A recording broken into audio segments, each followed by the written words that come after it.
The movie is great, but the book is better. I read a book, A Thousand Splendid Suns by Khalid Hosseini, a while back. It's about two women born in Afghanistan and how their life is affected by war.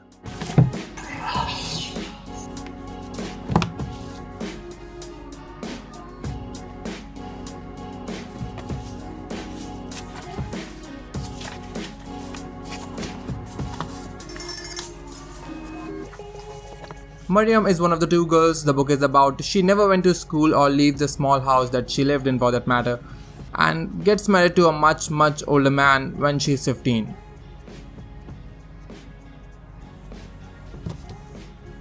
And the second girl is Layla. Layla is this beautiful girl born to a teacher whose brothers went to fight a war happening in Afghanistan. And her mother is always waiting for them to come back and doesn't care for Layla that much. Layla has a good education and really amazing future ahead of her with a family and friends, but war gets her too, and these two women somehow end up together and try to survive in a war-struck Afghanistan. This book gives you a perspective of a person born at the time of war and how much a war actually affects the lives of people living there.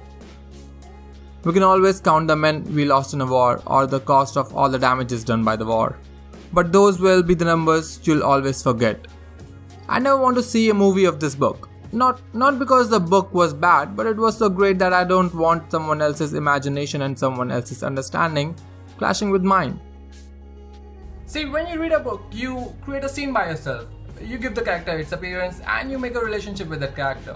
And you know how the character is feeling to the things happening in its life. You feel the emotion that the character is having. Movies and videos are a great medium of telling a story, but they fail to make a strong connection between the character and the viewers. The viewer doesn't have to invest in building the character themselves, they're just here to watch the events take place. Now don't get me wrong, movies can make you laugh and cry too, but that happens so rare with movies than with books.